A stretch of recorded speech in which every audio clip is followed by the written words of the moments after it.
Hey, I appreciate each and every last one of you for honoring us and coming up here, driving from your particular location to be with us. You didn't have to be here, but I do appreciate you being here. As a matter of fact, you probably demonstrated out of the whole of Canada that you're definitely interested in change. You know something is gravely wrong, whether it be on the social, the political, the economic, or the religious front. You know that something is wrong, and there's very few solutions out there.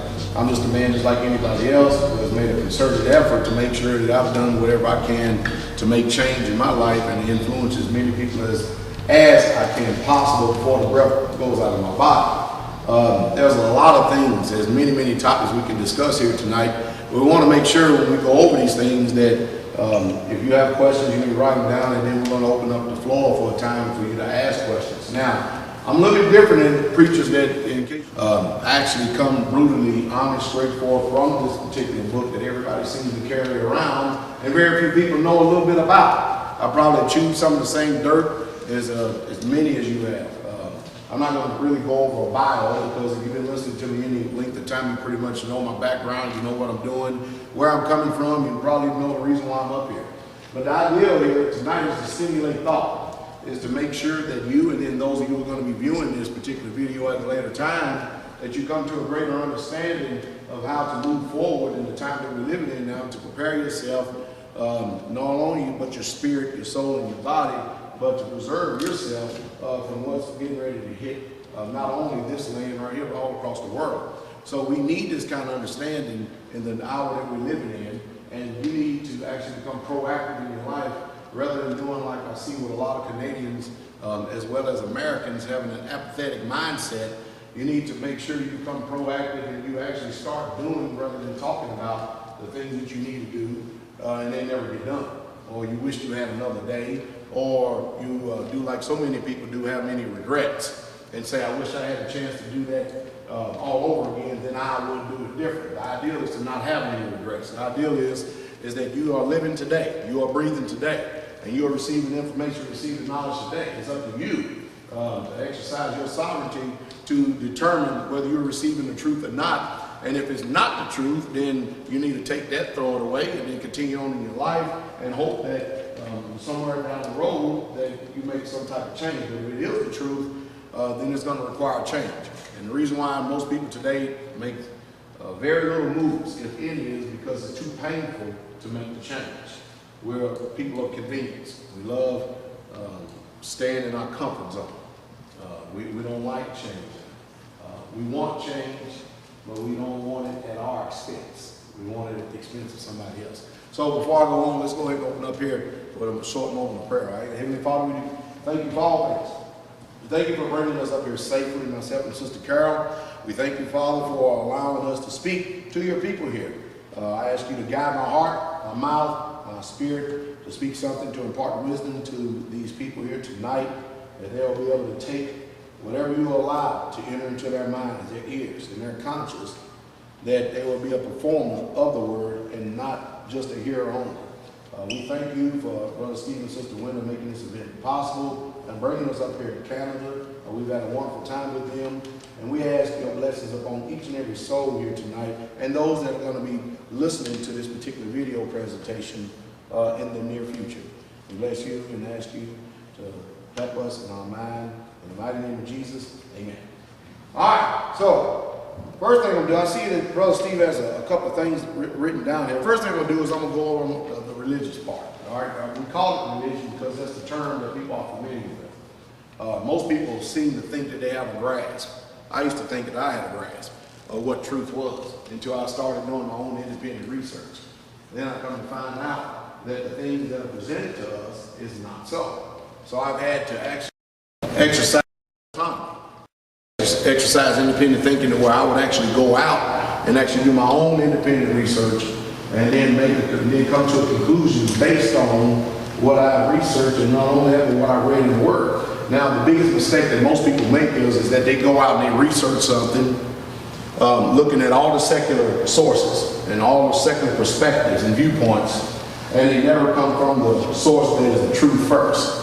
So the first thing that people need to do is know what this book says first, this Bible right here. Know what this Bible says first before you go venture out seeking what you would call truth, because you're going to be left confused.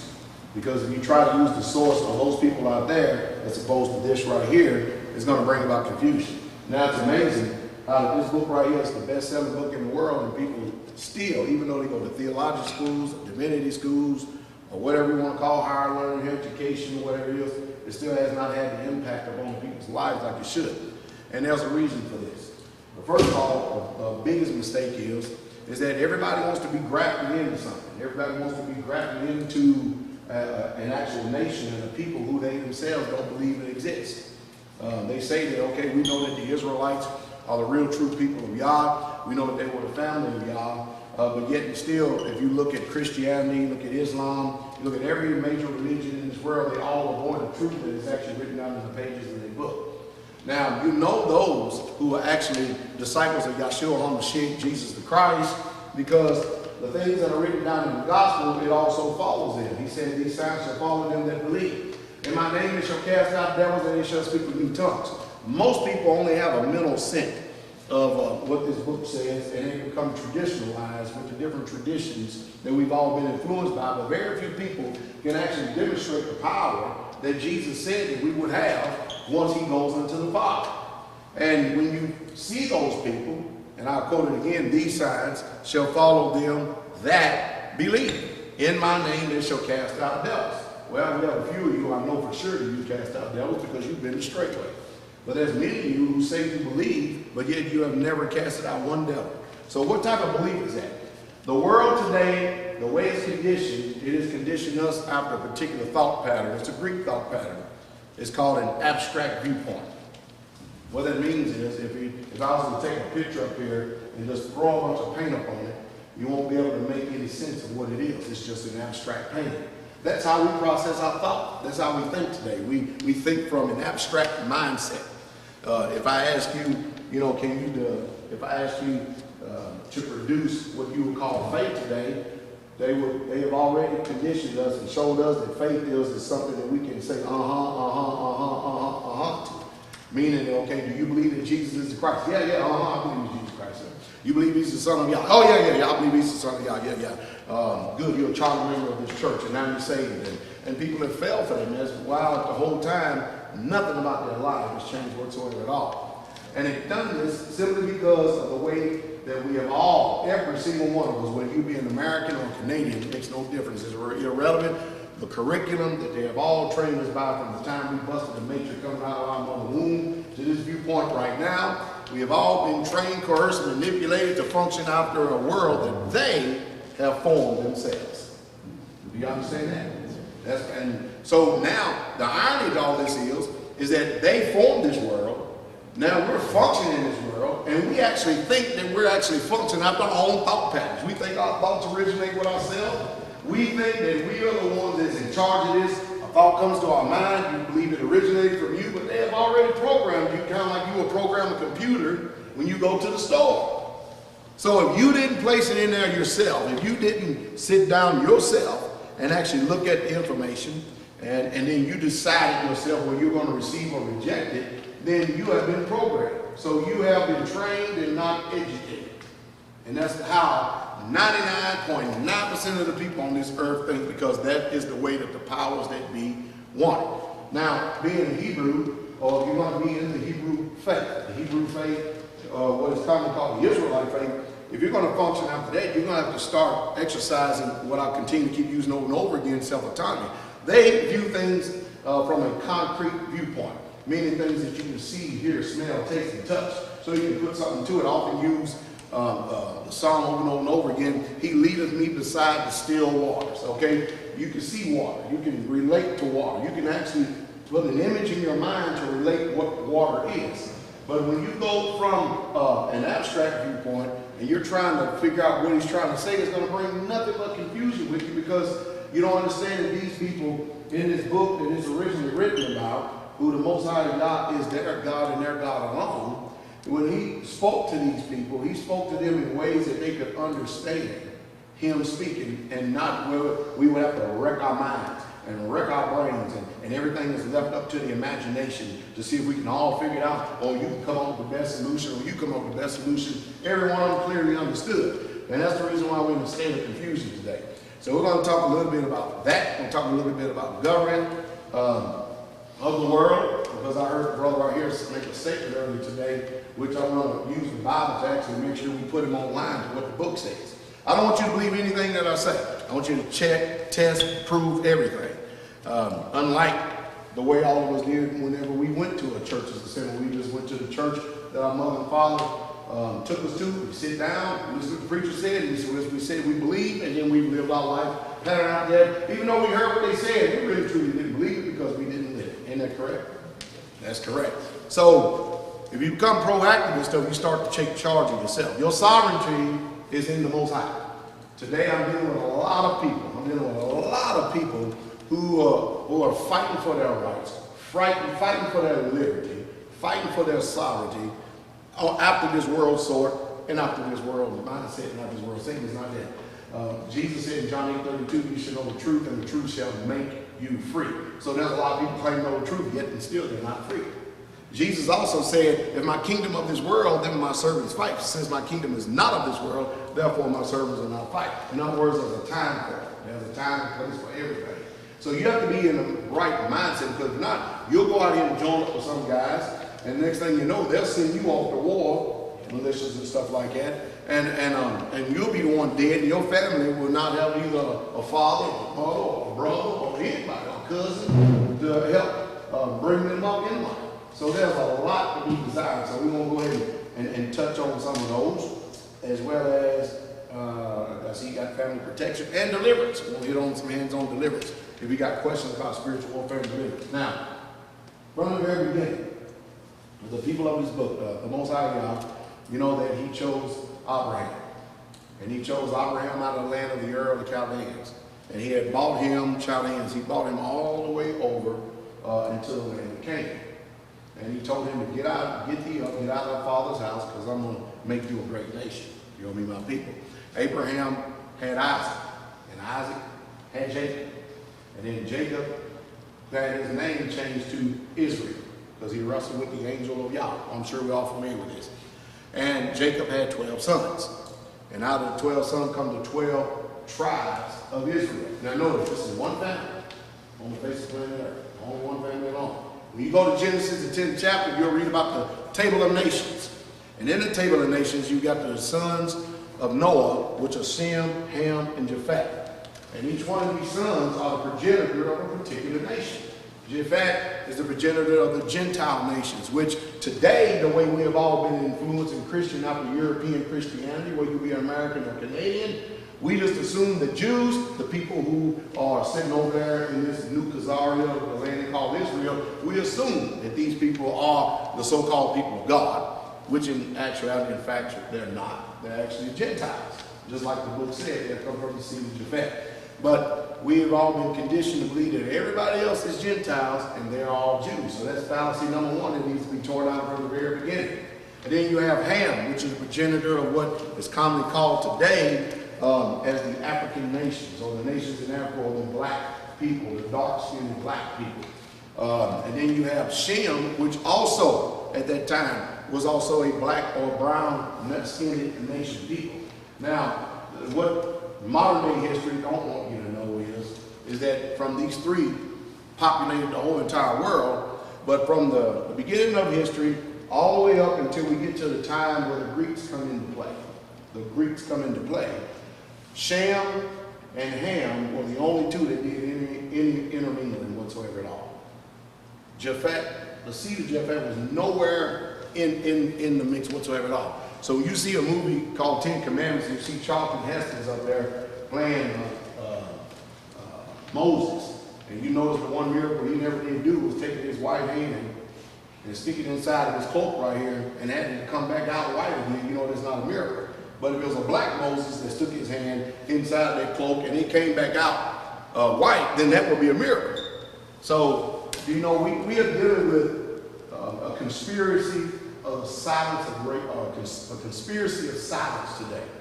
The way they don't want you to know, because if you continue to keep thinking that these people are the original people, when in fact the Bible prophecies and all the prophecies say that these people are the original people, then you're going to continue to keep blessing the seed of Satan, and you're going to continue to keep cursing the ones who is the seed of God. They already got enough problems themselves by rejecting the laws and statutes and commandments. They've already unbought enough on themselves by being scattered in every nation upon the face of planet Earth because of their disobedience. I often say, if you ever want to see the most rebellious people in the world, follow a Hebrew Israelite. They'll definitely show you how to be rebellious. There's nobody more rebellious than them, because they're the only ones that the Most High Yah can speak to, give his covenant to, and then they can all say they agree, and then go right from his presence and do something else. It's a literal saying. It's a literal saying. So, the way things that are presented today is not the way that it really truly is. You have to have a working knowledge of history to know, and it is very important to know history.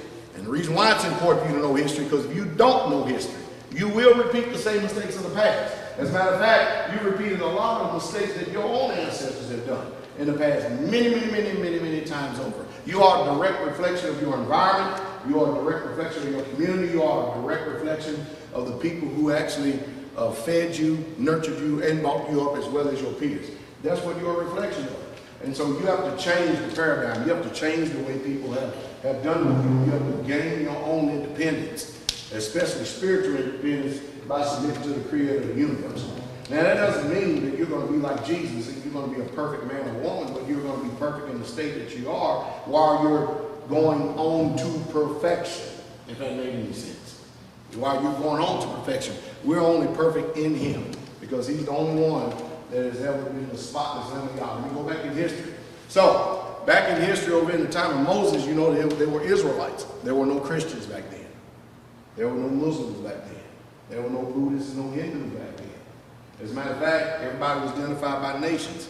Canaanite, Hittite, Moabite, Jebusite, Amorite, Hittite, you can keep on in and on over again. And then as time goes, people end up, you know, being identified by nations. Well, fast forward up today, they identify people, okay, you may have a nationality, Canadian, American, or whatever, but they mostly identify you now by the color of your skin. Back then, they didn't identify people by the color of your skin. They identify you by what nation you are, so it makes no difference what color you may have possessed or not. They dealt with you by nationality. So the Israelites, being as rebellious as they were, they turned around and they went off into the Assyrian captivity. Over 200,000 Israelites went into Assyrian captivity simply because they were rebelling against Yah. And you think about all these captivities. These people over here say, just like the Bible says over in John the 8th chapter, when these Jews say, we never be in the bondage to any man. Now, to say that you've never been in the bondage to any man, that means you've never been in captivity, you've never been in slavery whatsoever at all. So how can those people be the people of the book then? They can't be the people of the book. See, it profits the nations to keep the chosen seed of Israel cursed.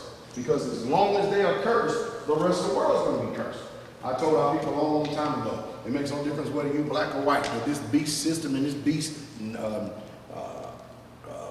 what do you call it? I'll just say system that is rising up. It makes no difference. They're not discriminating on what color you are. They are dealing with rich and poor. They're dealing with what they call their own particular perverted bloodline. And you and I, they keep us divided by continuing to keep fighting over the white person or the black man or the red man or the yellow man. And they know exactly what you're doing. They sit back and look at us like a bunch of porch monkeys and say, look at these stupid, ignorant people. Because they don't have any sense to know exactly what's going on. Sad part about it is there's more of us than there is of them, and we still can't get it. You know why? Because we went to their schools. They taught us how to process thought. That's why we can't get anything. So we've been dumped down to an unprecedented level. So after the Assyrian captivity, we're still in Syrian captivity. What's going to happen? Well, there's a lot of miscegenation going to go on. There's going to be intermingling. Because a lot of times they will kill a lot of Hebrew men, and then those nations will come in and intermingle with the Hebrew women, and then they will produce seed, and then they will, in essence, be Assyrians. So what after that? Well, we rebelled again. We still didn't get to learn our lesson, so we turned around and went into the Babylonian captivity.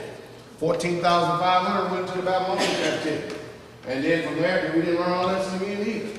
So we went into the Medes and Persians captivity. See, we are rebellious people by nature. And you never hear these stories that be presented as fairy tales if you go to church on Sunday, because there'll never be a reality of what's going on. And all this is important. All this is important to where you are today to know, because you need to know exactly who you are. And then we turn around after we had the meeting, Persian captivity, went into the Greek and Roman captivity. Now, you know what's amazing? What's amazing is, one day I was reading the King James Version of the Bible. I also had a facsimile copy of the 1611 King James Version of the Bible. And I looked in there and I seen a book that said Apocryphal. I said, the book said Apocryphal. And I go there, wait a minute, what's going on here? Apocryphal. I said, I wonder why this translation don't have those books, which is called Apocryphal, which means hidden. I wonder why they're not in there. So I decided to go and read it. And I go, oh, now I know the reason why they're not in there. Because from Malachi into the Old Testament, and Matthew, the beginning of the New Testament, the Apocrypha bridges the gap of history, which many of us, which if we read that book, we would actually see the same influence. Look at the architect of the land. No matter where you go over here in this side of the world, North America, South America, look at the architect of the land. You will see that it's all Greek in nature. Every bit of it is. It's all Greek in nature. So while they got us believing that we're Americans, we're Canadians, we're all this, and we're all that, we need to really truly find out who we are, because remember, the God of this Bible, the God of the Hebrew people, he's only the God of one people, and that's all he said from the beginning. As a matter of fact, he said that those people were a special people above all people on the face of planet Earth. And you'll read that in Deuteronomy the 7th chapter. And he told us that in Deuteronomy 30, that if we would, no matter where we be scattered, we would come to the knowledge of who he is, repent for our sins, iniquities, and transgressions, and he would turn our captivity. That's why in the last days and hour that we're living in now, that we're hearing the voice, come out of her, my people. Come out of her, my people, which means, and of course you hear me say, get out of the city! You know what I mean? Get out of there! You know what all these instructions are. This is a voice crying what you need to be doing in order to come out of her. It's one thing to tell people to come out of her, but you need to give them the steps they need in order to come out. Because anybody can run out, step out, and jump out and stuff, but how do you actually implement this coming out? Since they have made sure they've done a good job in keeping a foot on the back of our necks by death. So anyway, going back to the Bible here for a second, I'll get off of it sometimes, you know what I mean, because I just get fired up. So we got the Malachi, and we have Matthew, and then we have these books called the Apocrypha. They bridges the gap between the Medes and Persian captivity, because by the time we get to Matthew, we notice that it's only talking about the Romans. You got the Jews and the Romans, it's in Jerusalem and stuff, but we never hear anything about these Greeks. Well, if you get that book called the Apocrypha, it'll bridge the gap between the Persians and the Romans, and you'll see the Greek captivity, because remember, the Romans took over after the Greeks did. And then you'll see the reason why we've been all duped and deceived and love eating the thing that the Bible calls an abomination, which Christianity, which is a religion that came some 300 or 400 years after the death, burial, and resurrection of Jesus Christ, has become the biggest religion on the face of planet Earth.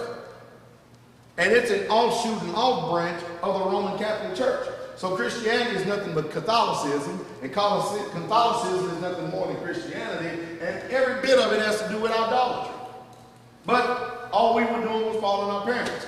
And we didn't understand that the more we did this, the more separation, the greater divide it was between a relationship, a pure relationship between us and the Creator. There are many people that actually believe, that do not believe that a Creator exists. Well, you know, I think I'm in pretty good standing then, because if you don't believe that a Creator exists, and you've done nothing all your life to make sure that you turn from sin, iniquity, and transgression, and stop practicing living in it, and serving Him your days, you continue on being selfish, and you have your little old way, and then when the breath go out of your body, if there's no Creator, fine, you done well. You done good. You have nothing to worry about. If I live my life serving who I believe to be the Creator of the universe, following His law, statutes, and commandments, and then when the breath go out of my body, there's no Creator, fine. I've done good. Nothing lost. From either way, either side of the perspective. But however, if there is a Creator, and there is, and the breath go out of both of our bodies, you're in trouble, and I'm not. And you're in big time trouble because there is no second chances. Once the breath go out, this is one time and one time only. So when Jesus was up on the scene, you notice the people he was fighting more than anybody? It wasn't the Romans. He was fighting the Jews. He was fighting the Jews. And I'm not going to go into great detail about who the Jews were and everything right now because I don't want to bring too much confusion. I'll keep it kind of simple. But he was fighting the Jews. And the Jews got mad over in John, the 8th chapter, because they said, you're not even 50 years old, and have you seen Abraham? And he said, before Abraham was, I am. And of course, they picked up stones and wanted to stone him and kill him. Now, do you know the whole purpose, the sole reason why that the religious order of the day had conflict with Jesus? Not because he went out doing good, healing all that were oppressed of the devil, because y'all was with him. It's because he was taking away their place. He was taking away, he was stealing the hearts and the minds, where he really wasn't stealing, but he was just taking it. The hearts and the minds of the people from the religious order of today. So what is the end time spirit of the Messiah doing again? Taking his children away from the hearts of all these religious institutions that's done hijacking. So you can get right back to him and him alone. That was the reason why they wanted to kill him, because the Pharisees said, if we don't do something about this man, he's going to take away our place and the temple. That's what they were all about. And they were all about the money. They're all about the power. They're all about the control. That's the same thing that's going on today. And so when they was asking Jesus over and over again, what do you do about certain things when it comes to government? So well, if it's Caesar's, give it to Caesar. But the things that belong to y'all, give it to y'all. Most people in the Solomon movement would disagree. They would say that Caesar are the people, which I highly disagree with. I believe that Caesar is what the Bible defines what Caesar is, which is the particular establishment and the order of the day. Now, there are things that we do and we need to do to obey, the particular government in the world. But I'll give you one of the false doctrines that we've all been deceived by the religion of Christianity, which they use Romans 13. But it says, let every soul be subject unto the higher powers, where there be no powers above Yah. And everybody thinks that that higher power is the government that is established today. They think that God established that. But this book is a book written to God's people. It's not written to the governments of this world. Proper order and perspective. All right, follow me? This book is guidelines. There are rules. There are instructions for you in life, not to the government of this world. They are written so you can learn how to govern yourself. So that when you read that, let every soul be subject unto the higher powers, but there be no power except that which is ordained of Yah. He's talking about the powers that he made himself. Apostles, prophets, evangelists, pastors, and teachers that he ordained himself. And in that particular instance in chapter, you'll see that those powers just happen to be the Greek word diakonos, which means deacon, which means minister. So we have the 501c3 churches and all these religious institutions that are under the government and control of the Roman Catholic Church, who have influenced people that the police is your friend and the government is your friend, while they got their back or their foot on the back of your neck the whole time. And as long as they have trained these people, notice they have to go to their institutions in order to learn how to talk like this. So as long as they continue to keep twisting and warping and distorting perspectives like this, you're going to stay in a state of confusion and not know which way is up or which way is down. So now we have all been what the Bible calls in Acts the 6th chapter, the first verse. You have to look behind the word. We have all been Hellenized. We have been imitating Greek customs and mannerisms. While when we come to the knowledge of the truth that we are Hebrews, we are Israelites. In the Bible, you see the word Christian mentioned 3 times. 2 times in a singular form, once in a plural form. Christians. The word Christian is come from the word everybody assumes that it means a follower of Christ. That's what they assume it means because that's what they tell you. That's what it means. But it comes from Christos, and you can say it's a follower of Christ, but the Romans had a total different understanding of that word Christian. When they called you a Christian, it was a negative and derogatory slang that they used, because the Romans were the ones that were in control. And so we've embraced a terminology that Jesus wasn't familiar with, or any of the apostles. Well, Peter said, if any man suffer as a Christian, why would a Hebrew who's been trained by the Messiah himself to go and speak to his people? Because Peter went to the Jews, Paul went to the Gentiles, which people don't understand that either, which another time. All right, follow me? But he went to the people. Why would he be a Hebrew and then turn around and go to the Christians? Did not Jesus come to his own, but his own received him not?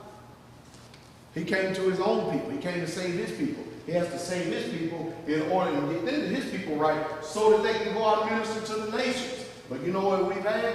We've had other nations who have been influenced by other religions teaching us what this book says. And that's why the whole world is jacked up in satanic paganism.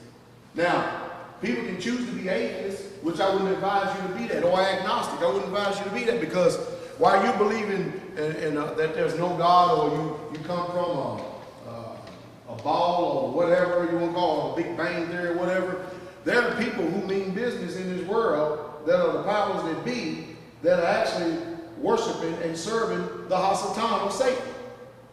And they are freely admitting it. And now, it used to be a time where they were covering up everything. Now everything is all out and open. They're not hiding nothing no more. There used to be a time that the Masons used to be secret. They're all out and open now. There used to be a time that perversion and all this stuff was stuff that you were kind of ashamed to do out in the open. It's floating out all over the place now. Y'all need this? So this religion that's called Christianity has been the most perverse thing that has ever hit the face of planet Earth. Of course, it's a design. It was meant to. It was meant to make you think that you're serving the Messiah while you're actually serving Cesare Borgia, who posed as Christ.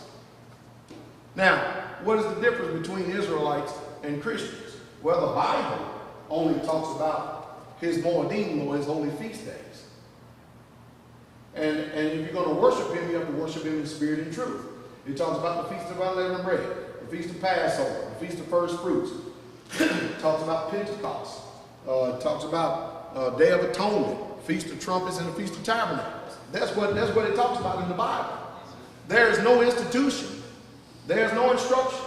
There are no rules, and there are no guidelines to teach us and to show us how to celebrate Christmas in this Bible. And I read the King James Version of the Bible. Neither is there any rules, instructions, or guidelines to teach us how to celebrate Easter or Sunday. But yet and still, from one end of this part of this world over here, all the way down to the other, is totally inundated with it, and somehow, some way, they try to make it fit and justify it in this book, and yet and still, you can't do it. Now you tell me, are those people that's functioning like it, are they educated people, or are they trained people? You've been trained very well too, and you function very good. All of us did.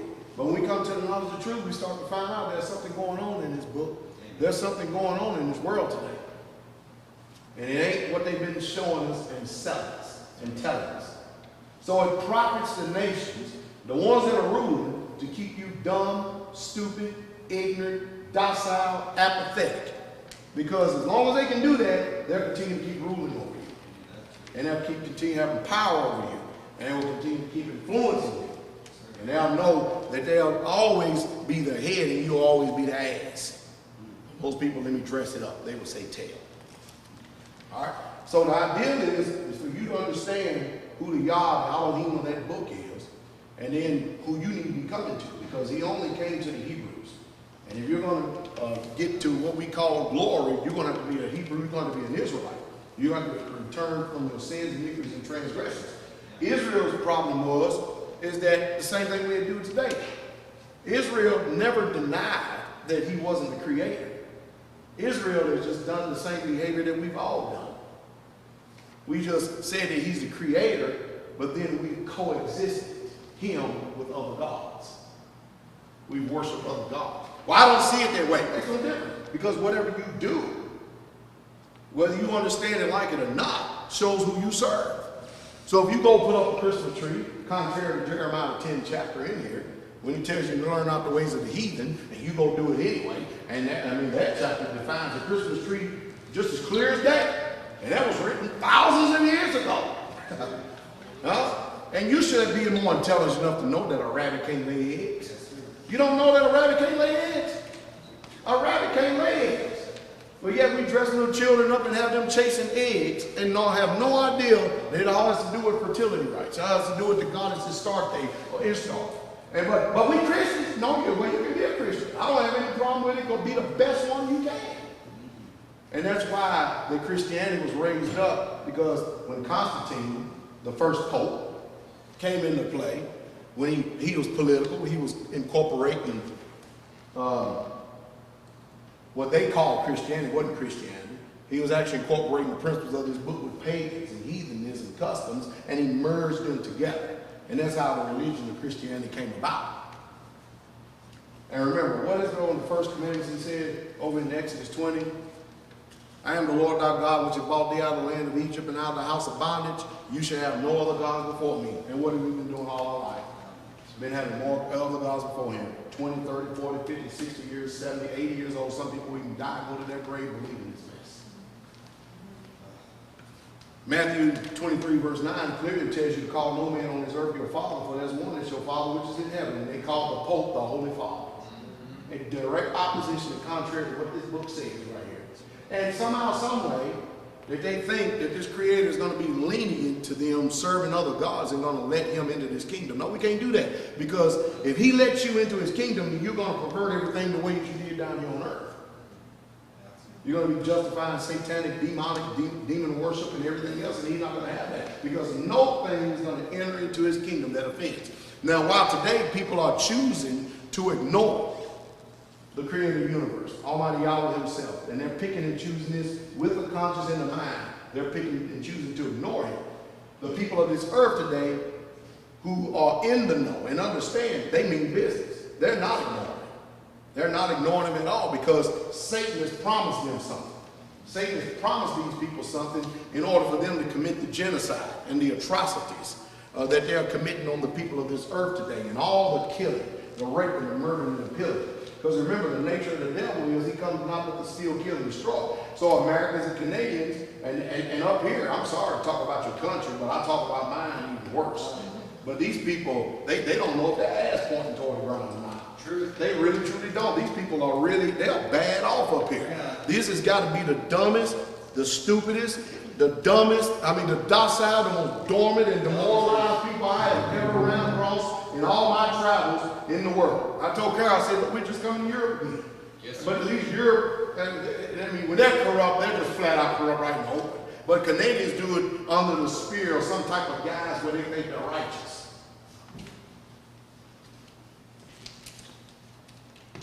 Sorry, but it's the truth. And the truth will set you free. But they've done a good job on you. Just like America is doing a good job on these people. So while these people are choosing to play church, play religion, and think that this thing is some plaything, and nobody, we can pick at you. I just want to do what I want to do. Don't interfere with me. Let me lead my little life. Leave me alone. You know what I mean? Don't you bother me. I don't bother you and stuff. Whether you like it or not, they're bothering you. And the main reason why all of us are destroyed is because we reject knowledge. And I've said it once, I said it 1,000 times. When we reject knowledge, there's many, many ways of rejecting knowledge. You can reject knowledge, you can hear it and choose to close up your ears and act like ain't nothing ever happened. Which some will do. Or you can just flat out say, hey, I'm just going to do what I want to do, and I'm going to keep myself from that because it's going to interfere with what I want to do in life. You're going to be destroyed. And that's what they're working on, your destruction right now. And because the Hosea 4:6 says that God's people are destroyed for a lack of knowledge because they reject knowledge. And since you reject knowledge, you're not going to be any priest to him. Why? Because you have forgotten the law of Yahweh Elohim. What does Christianity teach you? You're not under that law. You don't have to obey that law. We're under grace. Nobody believes that more than me. I know we're under grace. But yet, what kind of God would he be without rules and regulations and guidelines? And then here comes this religion telling you you're not under that law. Now, the Bible talks about workers of iniquity. A worker of iniquity is somebody who works lawlessness, who practices lawlessness, who lives in lawlessness.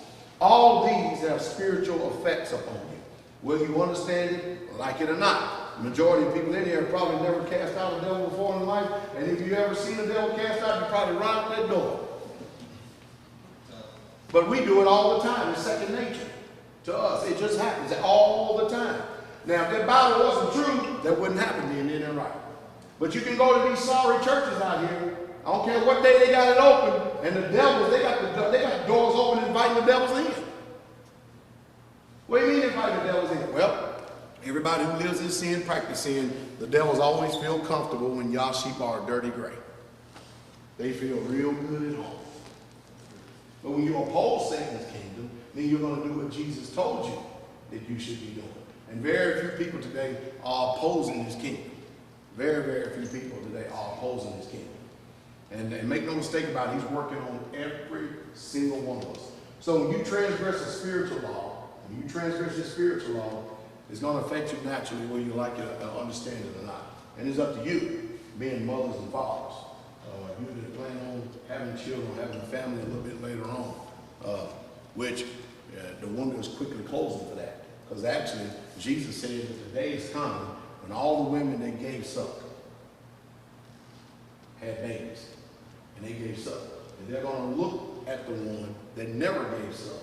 He said, your paps are blessed because they never gave suck. Well, you know why?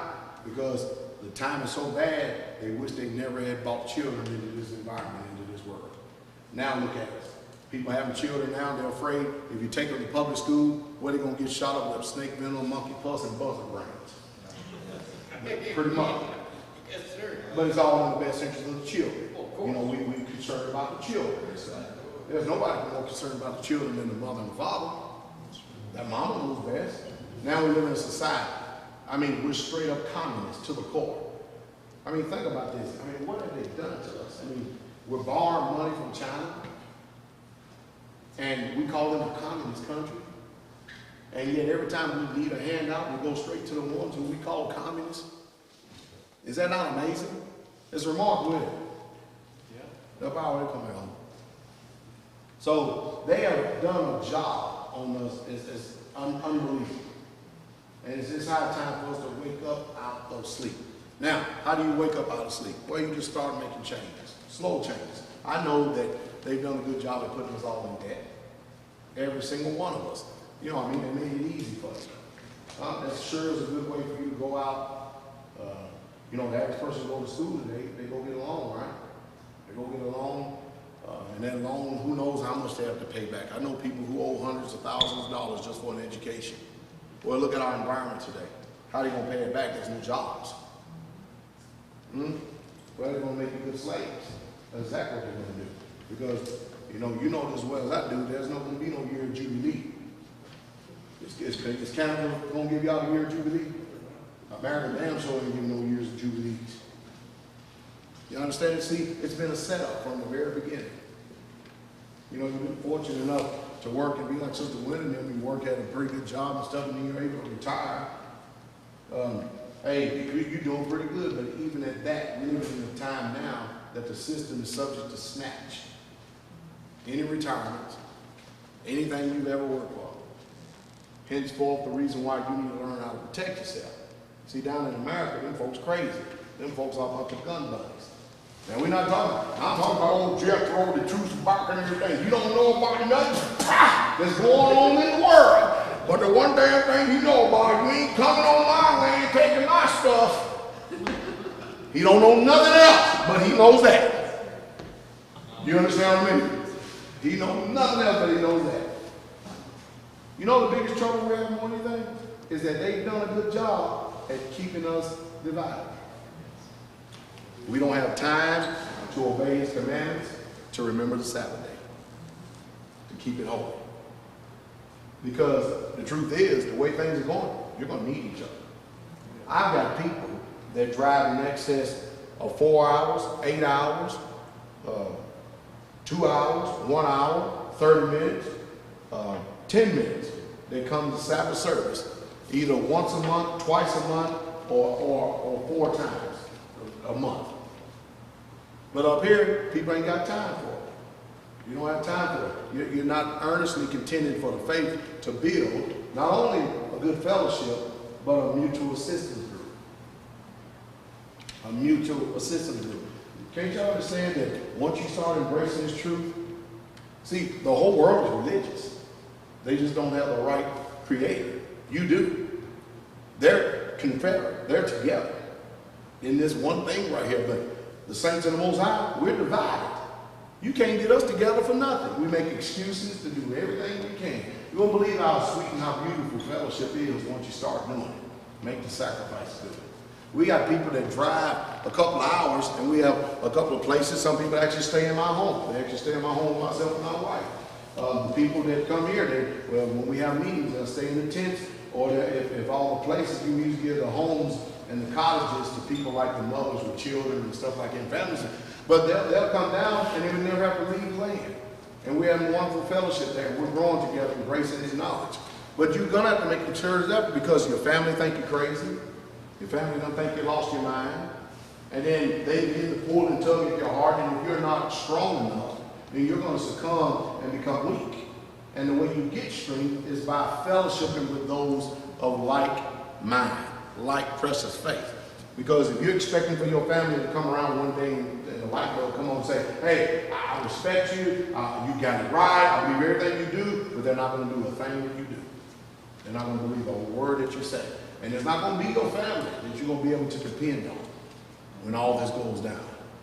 It's going to be the ones who have been bought by the blood of Christ. As a matter of fact, we'll show you something. Let's go over here to Matthew the 10th chapter for a second. Do you believe the words of Jesus? So if we give you the words of Jesus, you're going to believe them. And then from there, we're going to adjust accordingly then, right? Because if you look at the Bible, you can believe it. Is that correct?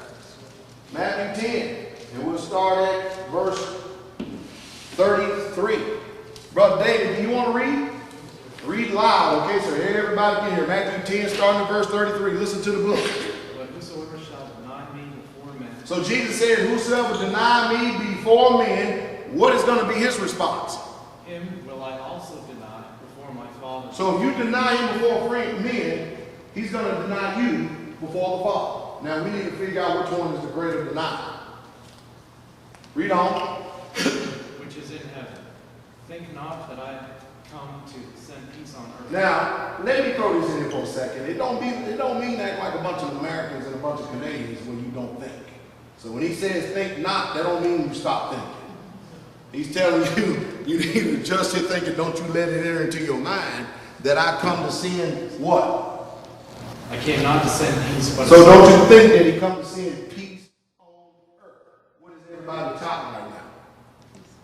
What is America doing? We're the biggest terrorists that there is in the whole universe. And we're calling everybody else terrorists. Terrorism has no face. It only has a name, terrorism, but and anybody can be a terrorist, including the people. I often said when they passed that Patriot Act, it was an act against the Patriots. Because there wasn't nobody else. And America's going around, y'all notice that America's blowing the hell out of all these countries? Taking their resources in their land. What are we doing in Afghanistan? There is something in Afghanistan that America is interested in. It's called a poppy plant. You better believe it. Huh? And we ain't over there for no Osama bin Laden either. If you want to believe that mess. Are you following me? But everything they do, they make war through peace. Daniel spoke about that. The book of Revelations speak about that. When they hollered and screamed, the Messiah said in peace and safety, sudden destruction will come upon them. And the Bible also says that the earth is given into the hand of the wicked. The earth is. And America is spearheading it 100% and everybody that allies with it. But Jesus told us, don't you think that he comes to send peace on earth. And every nation is hollering what? Peace. Peace. We want peace. We want peace. We want peace. We want peace even if we got to blow the hell out of it. We're going to get peace.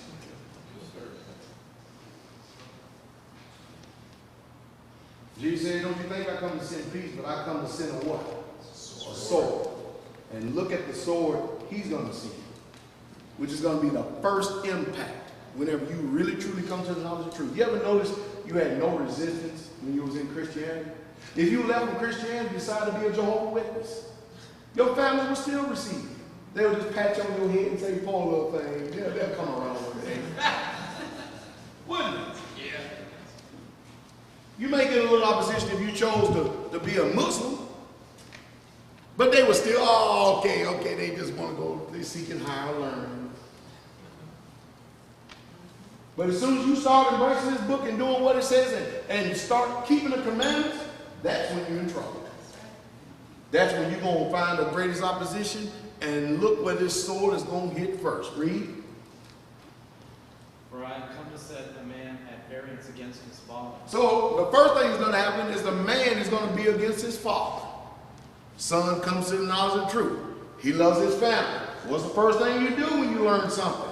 You go tell your family, the people who you love. And then they look at you and say, get out of my face. What happened? You done went and joined a cult or something? Are you out of your mind? I got people who have been joining our cult and we don't take membership. I got people who say, you know, that they're part of a cult and they're clear up here in Canada and we're in Tennessee. It's just crazy the mindset, the way these people function. So the first thing that's going to happen is going to be an argument between son and father. Look what else he says. This is what Jesus said, read. And the daughter against her mother. And a daughter against her mother. You know how heart-wrenching that is? For a daughter to be back-talking and arguing against her mother. But Jesus said that's the type of sword that's coming first. And read on. And the daughter-in-law against her mother. Now we can understand daughter-in-law and mother-in-law. We got to embrace that. That one we can receive. Okay? Read on. And a man's foes shall be they of his own. But a man's foes are going to be they of his own household. And when we start hitting this thing and start believing this thing, following the instructions, rules, and guidelines of this book, we find out that the reality of Jesus' words has come to pass. And that's why Jesus said, that which is born of flesh, it is flesh. That which is born of spirit, it is spirit. And he said, don't you marvel not, but you must be born again. See, I came all the way up into Canada to see my family. My natural family, I cannot drive, I cannot get in a car. I don't care if I was in Tennessee. I cannot get in a car and drive to a natural family member's house on my mother or father's side. Neither can I pick up the phone and dial their number because I don't know it. Ever since by my choice, they made that decision when I chose to start obeying this book. But look what the Father did give me. He gave me houses, lands, brothers, and sisters. You know why? Because we have the same Father, the creator of the universe. That's why I don't mind coming up here and spending the whole week with my family. And my family, they come down and spend time with us.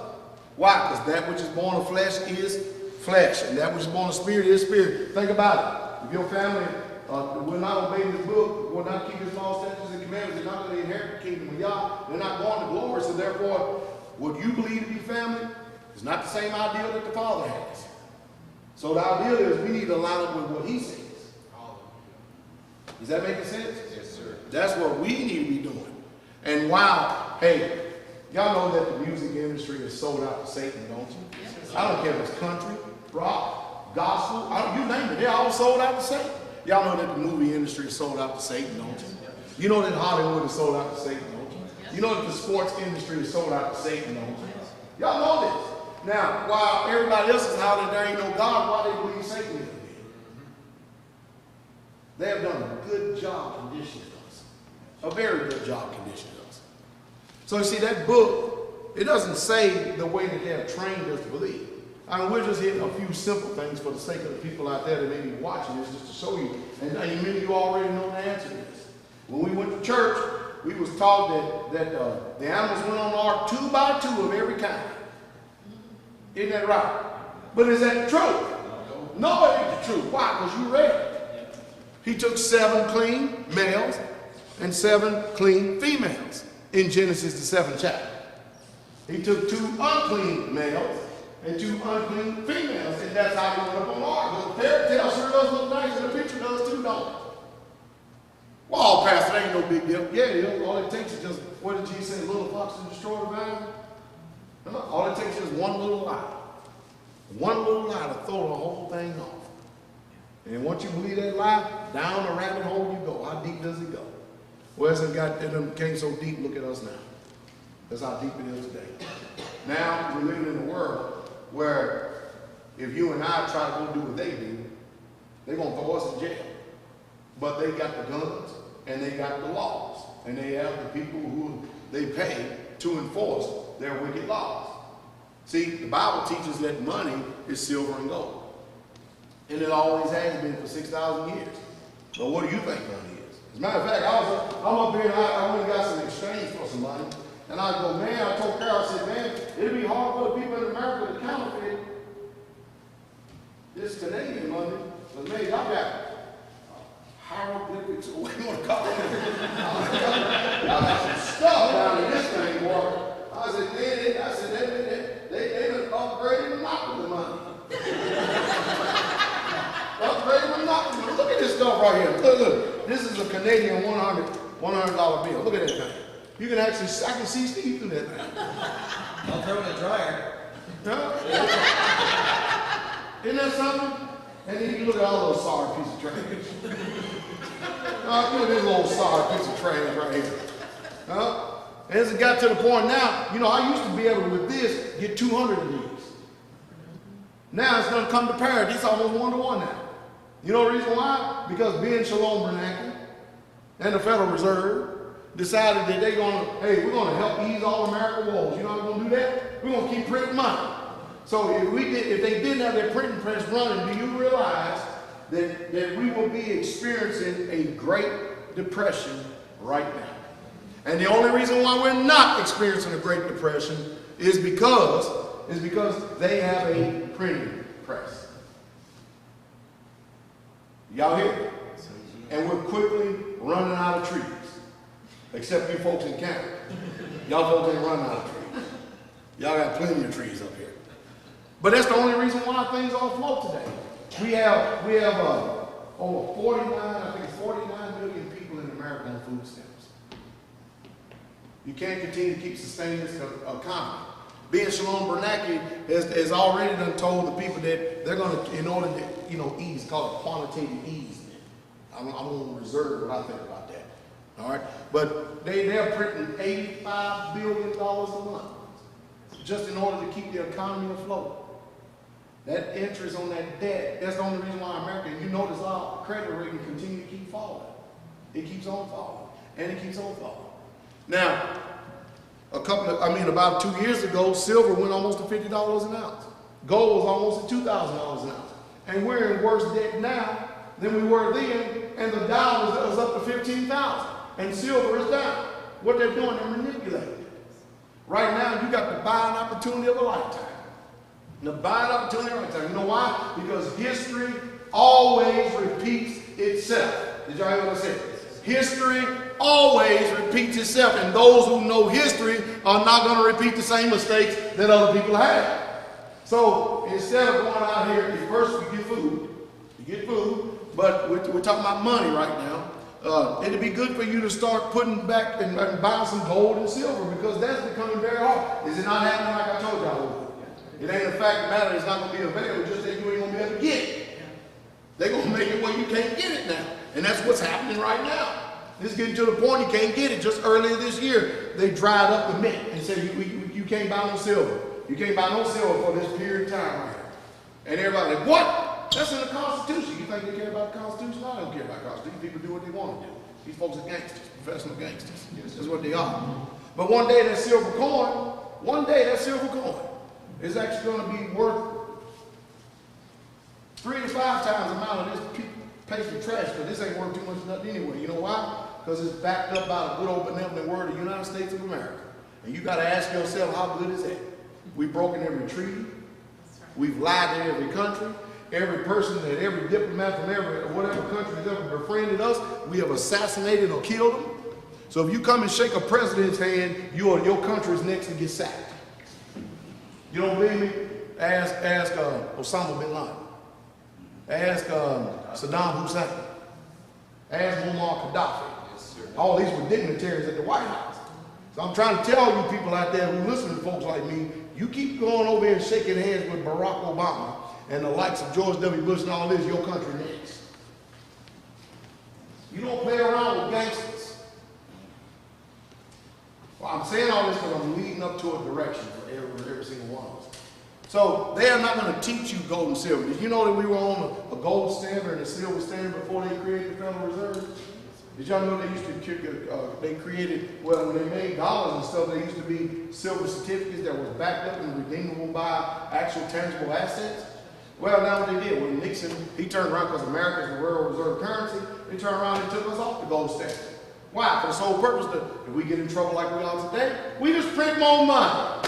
And the more money we print, now, I could be wrong. The first thing I asked Brother Steve when I stepped in the car was, and he's got the lights going all day, he's a devil.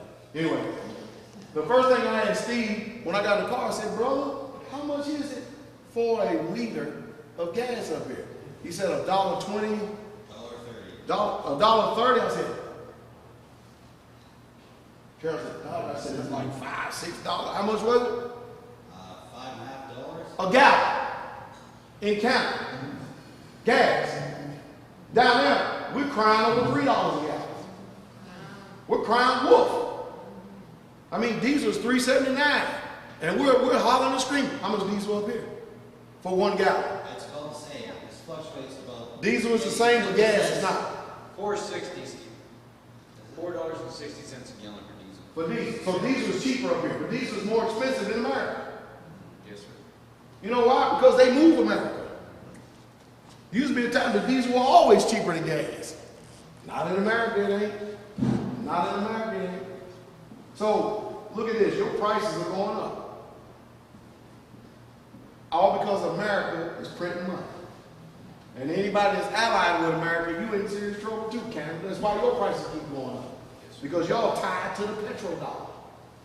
Every single one of them. And the more money they print, the more your price is going to go up. It ain't going to be the fact of the matter if you're going to be able to go out and buy gas or not. You're just not going to be able to afford it. Now in America, we're suffering depression right now because people can't even afford to put gas in the gas tank to even get to work. Families who they couldn't stand before, now all of a sudden they've learned the spirit of toleration. Now they learn how to tolerate each other. They used to make fun of the Mexicans stacking up in the house, 10, 15, 20 people at a time. Come to America. Now you got families with 6, 7 cars in the driveway. And you're seeing 10 to 15 people coming out of one family, single family homes. 2 bedrooms, 3 bedrooms, and got 10 to 15, 20 people living in it. Because it's hard to make ends meet. Because there are no jobs. So while the media, the controlled, propagandized news media painting a picture for y'all how grandiose everything is looking, you got people who done spend 20 years paying on a home. Can you imagine paying $2,000 a month on a home, have a nice stable job, you're in your 22nd year of paying mortgage, you only got 8 more years to go, and next thing you know your job is gone? Then they come and foreclose on your house and now you're out on the street. Well, now they got 10 cities in California, and Miami, and New York, and all over the place. You know what they do? You know, I told you, you can tell the nature of a country by how it treats its poor. You know what they do? They bring in fire hydrants and stuff, and they blow down their tents and their homes and stuff. And so now since the people say, well, shoot, we can't live in the parks, can't live on the land and stuff, we'll just sleep in the trees. Now they sleep in the trees. We're talking about doctors and lawyers. We're talking about people who have owned businesses and had their own businesses and stuff. This is what's going on in that country, but you're not going to see that by the time you get Fox, CNN, ABC, and all this other stuff. And right now, I mean, up here, they're not worried about y'all because y'all don't have a liquor fighting y'all. No one's ever at all. Y'all are more vaccinated and more fluoridated than America. That's true. Then we see things flashing over the TV every once in a while. If you go on outside sources, you go to these other countries and stuff, and you see these folks rising up in Egypt. You see these folks fighting in Syria. You see all this stuff going on, and first thing is going, what in the world is going on with these people? Why are folks acting crazy and stuff like that over there? Well, they ain't acting crazy. We the one crazy. They're acting right over there because they're trying to defend themselves from a tyrannical government that's gone mad. Because they can't live free or be free because America's trying to control the whole entire region over there by putting their own puppet masters in place. They got rid of Mubarak and put Morsi in, and now the people trying to figure it out exactly that Morsi wasn't nothing but a puppet for America. Now Egypt is all in uproar again because they done figured out the game that they done lied to. So these people, well, why tear the countryside? You don't have anything. That's the only way the people are going to get their voice heard. And of course, they call you in this country, and in Canada, if you ever resist the government, they call you vigilantes. They call you, racists and insurrectors and all kind of other stuff. I'm not telling you go out there and fight your country. Let other people do that. I'm telling you, I'm here to teach you how to preserve yourself for this upcoming economic collapse. But you got to prepare spiritually, naturally, physically, and you need to prepare for those who ain't got enough sense to prepare. Because one day, they're going to know that you've been preparing, and next thing you know, you're going to have Flip and Wee Wee and Pookie and Ray Ray at your front door, looking for a can of beans. Now, since the majority of y'all white folks, we use proper names, Sally, James, John, Smith. But either way it go, it makes no difference what culture you are. You're going to have these people, all these refugees, coming knocking at your door and expect you to take care of them. And if you ain't got your stuff together, but that's why I keep telling you, get out far enough, you ain't got to worry about them getting there. Because that is the epitome of selfishness. When you've been told the storm that is coming and you refuse to prepare. There's a epitome of selfishness to take food out of somebody else's mouth when you had opportunity to actually store it for yourself. It sounds cold, hard, and cruel, but we're getting ready to hit some serious stuff here. See, we didn't experience the Great Depression. We have an 85-year-old mother down on the community, and she was a young girl at the time. She experienced the Great Depression. She knew exactly what it was, and she talks to us. She has spoken to us many times concerning what happens and how things work. You know only people that didn't suffer during the Great Depression? The people that were poor. Great Depression hit because of the people who were rich, who so-called had all the money. So what do you need to do? Well, you need to start purchasing silver, purchasing gold. Why? To preserve, to hedge yourself against all this inflation, to protect your purchasing power, because since all the countries of the world is not going to continue to keep accepting these phony money dollars that are printed out of just a word. Over in Zimbabwe, right now, it costs, at one time it was $180. It will cost you $180 for one loaf of bread in Zimbabwe. Did y'all hear what I said? $180. And you know that, and you know they're not accepting $1 trillion notes either. Because Zimbabwe got money, currency printed up $1 trillion note. Everybody in Zimbabwe is a trillionaire. And yet they can't buy nothing. You know the only thing they're accepting? Gold, silver. The people go out and paying 8 hours a day, all over the place, in creeks, digging through mud and everything else, just to come back with enough to buy one loaf of bread. Everybody say, it ain't gonna happen, it ain't never coming. You know, I've been telling people about stuff like this for years and years and years. And people used to call me a cult leader, crackpot, fanatic, kook, and all this other stuff. Mind you, I started preparing for this in the late 90s. I moved on the land in the 90s, 98, 97, 98. I started doing all this, and I looked crazy. The economy's booming, que sera, sera, whatever would be, would be. Everything is looking fine. Why get all in an uproar and stuff? And here I am preparing, and I've been able to prepare a little bit to help prepare other people. And now everything that I've been talking about all these years has come full circle. And the next 10 years is definitely not looking any better. As a matter of fact, it's looking twice as worse. And the only reason why, and I say it again, you cannot see it, and you don't understand it, because they have a printing press, but one day the press is going to stop. And when that press stops, it's going to have chaos. Are you prepared to be able to handle a mob coming down your road? Are you? Are you prepared? Can you protect your family? 99% of Canadians can't protect nothing because they can't own a gun. Are you prepared? Do you know what these people are doing today? Especially these sodomites? That's a tough spirit. They don't care if you're male or female. They're going to sodomize you and take what you got. And they're going to come together in a band. 10, 15 nasty men. And they're going to start going from house to house. That's what they're going to do. I'm not trying to put no fear upon them. I'm going to tell you exactly what's going to happen. That's exactly what they're going to do. All because you're not prepared. Because they're going to go to the path of least resistance. That's exactly what they're going to do. And they don't care if you're a woman or a man or a child. They're going to take what they want and they're going to rule it and then necessarily kill you. What in the world? Do you know there's not enough police up here in Canada to police all these people in this country? What in the world are these people going to do with a world without rule of law? Have you ever thought about that? You can see the decline is on. Is this world better off now than it was 20 years ago? Or is it worse off? You answer the question. Huh? And the world is going to continue to keep waxing worse and worse, and it's going to keep on getting worse and worse and worse. You can't even, it's not even safe to send your children to public school now. They may come back transvestite, thinking that that's what they were born to be. We're in a mess today, a serious mess. And it's all because Satan is making the last pull. The beast is. The beast of Revelation. He's got his system entrenched, in play, and he's making his last ditch effort. Everything that's going on in the world is all written right there in that book. It's happening right before our very eyes for those who got the eyes to see and to be able to discern. In the first place, is spiritual preparation with a right relationship with the Father. And the second thing is start preserving yourself and those who you love. You definitely need to be doing it. So you buy the gold and the silver. People say, well, what are we going to do if the world is going crazy like that and stuff? You know how much respect money buys you? Even in the world with these people out here who ain't got no sense. If they know you got it, they can become your servants. I remember in the 40s and stuff, you could buy a whole city block for, I think, 3 or 4 pieces of silver during the Great Depression.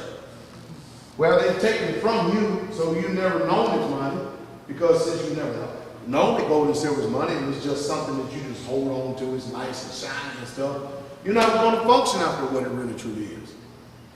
You're not going to do it whatsoever at all. So you need to invest in gold and silver. Now, that's what I do. You don't have to do it. That's my advice to you. I'm not a financial advisor. I'm not an expert in this, but I found out a long time ago I don't trust the experts. The experts have been wrong every single time they open their mouth. I trust what I know to be true, which has been money ever since the beginning that we know to be time, for 6,000 years. Gold and silver. That's what you need to do. Now, you also need to preserve and protect yourself because, hey, I mean, do you have a year's supply of food stacked up, stored up? Because have you ever thought about what's going to happen if these trucks stop running to these stores? It sure is. Now listen what the book of Revelation says. And he calls them all, both great and small, to receive a mark in their right hand or in their forehead. Y'all hear that? Notice, he calls it all.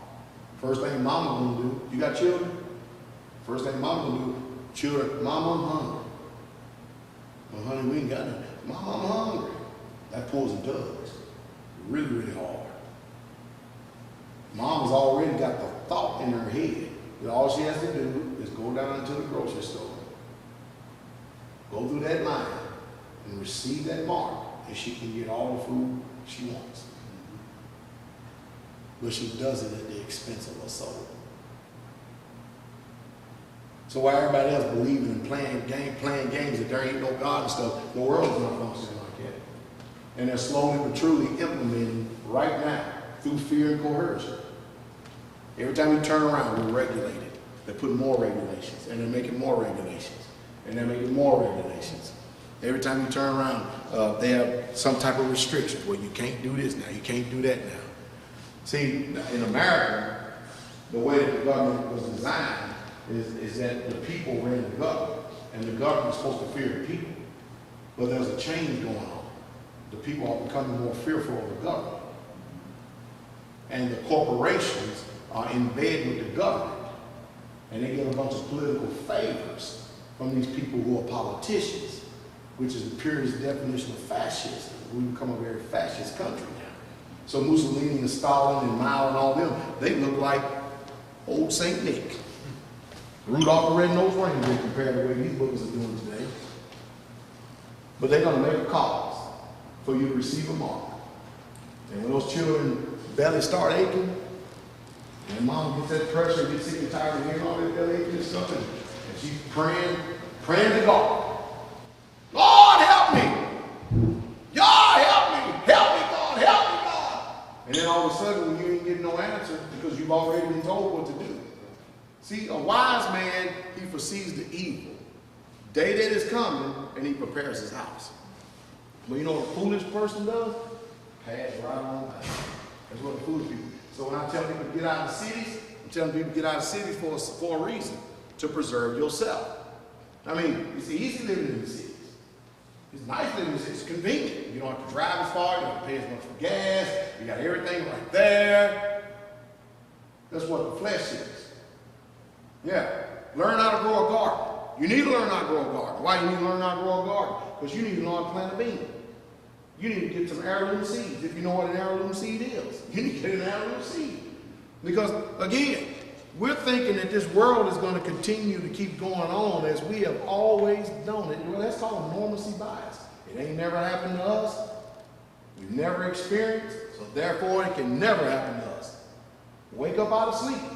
Because we all just admitted that this world is worse off than what it was 20 years ago.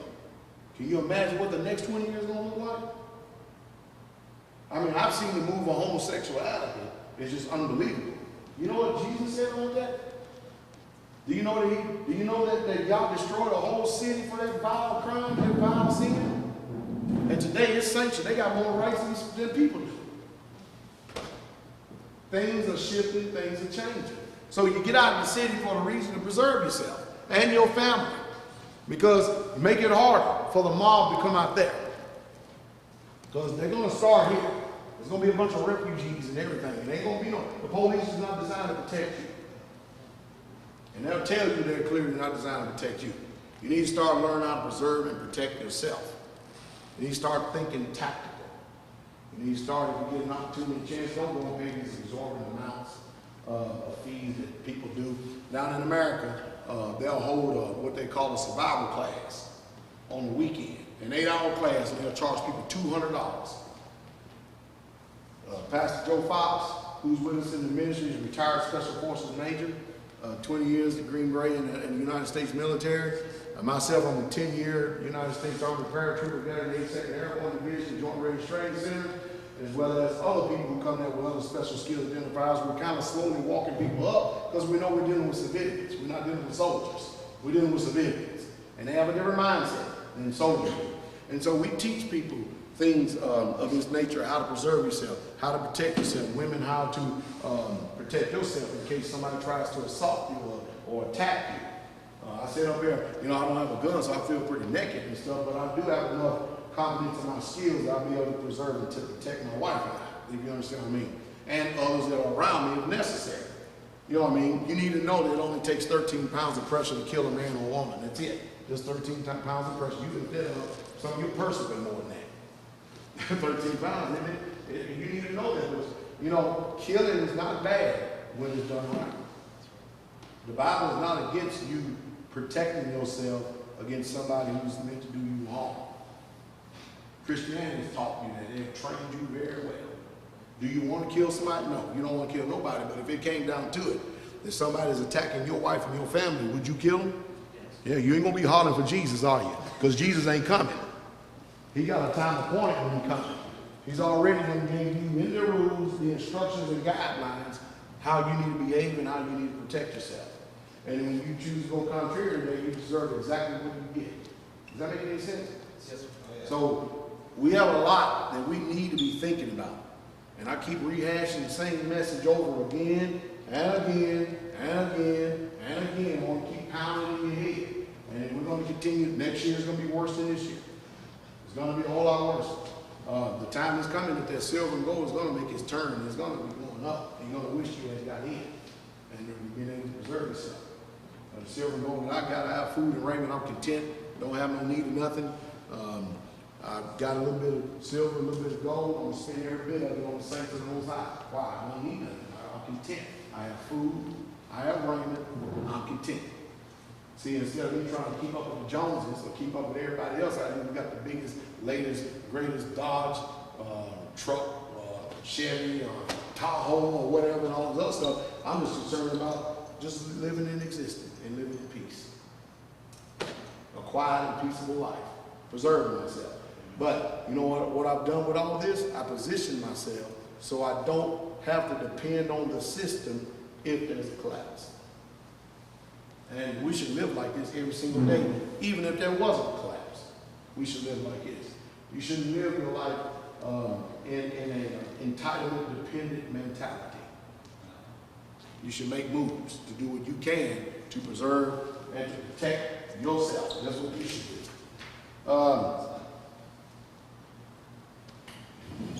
If you don't have a gun, I don't care what the law says, you get one anyway and by any means necessary. You get you a gun.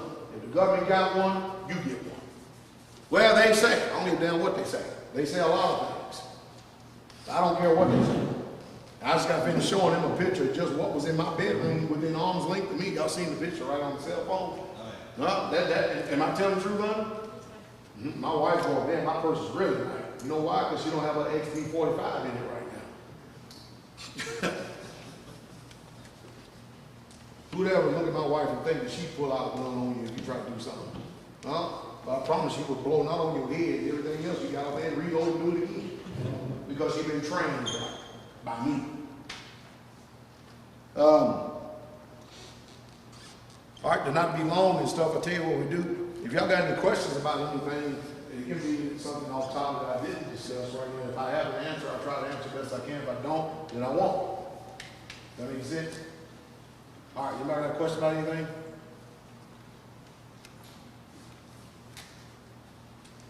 Okay, nobody has a question about that. All right, about spiritual warfare and deliverance. Anybody have any questions on that? And understanding of it? I have a question. Sure. It concerns the Bible and sort of its unknown author. How is someone to know sort of that has not been, for instance, by, say, like, people involved in mysticism? In mysticism. It's very, like, very numerology, very, like, so, like you said, they got their hands in everything, right? And they obviously the mysteries are coming out, as they put it, right? And so it's this, like, sort of like, how are we to know that it's not written by them as well? Okay, that's easy to answer, believe it or not. They sound like a difficult question to a lot of people, but it's actually easy for me to answer. The people who first received that book, received the laws, the instructions, the rules, the guidelines, the prophets and the apostles who received that, they were all inspired by the Father, every single one of them.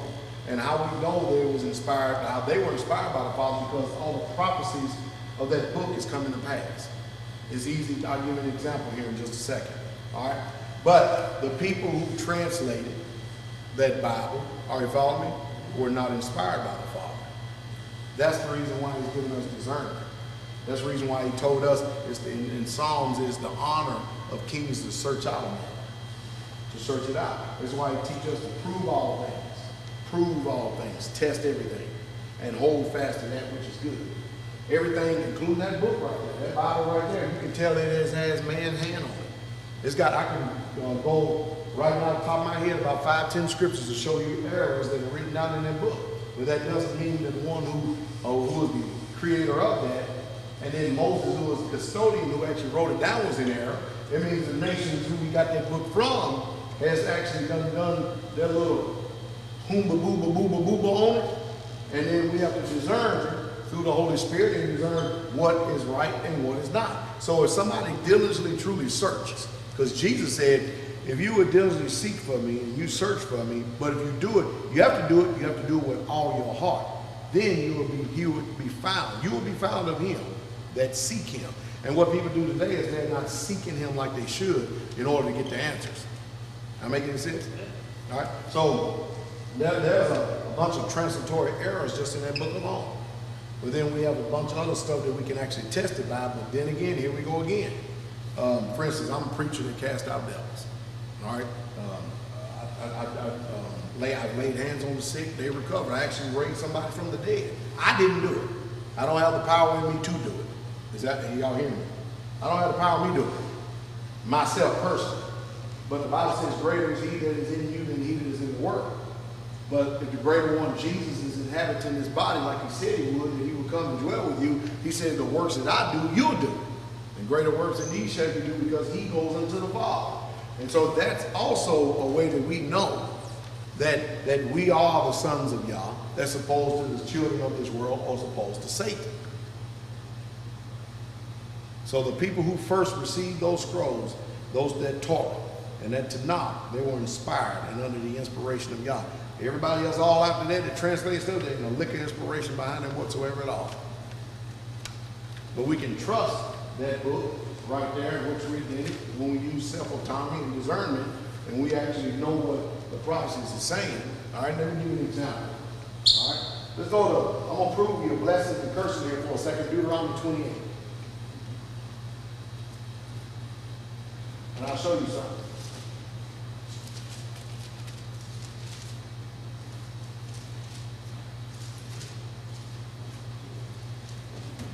This was written by Moses.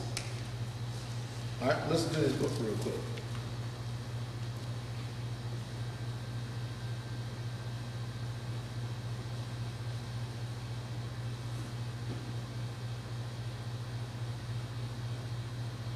Read verse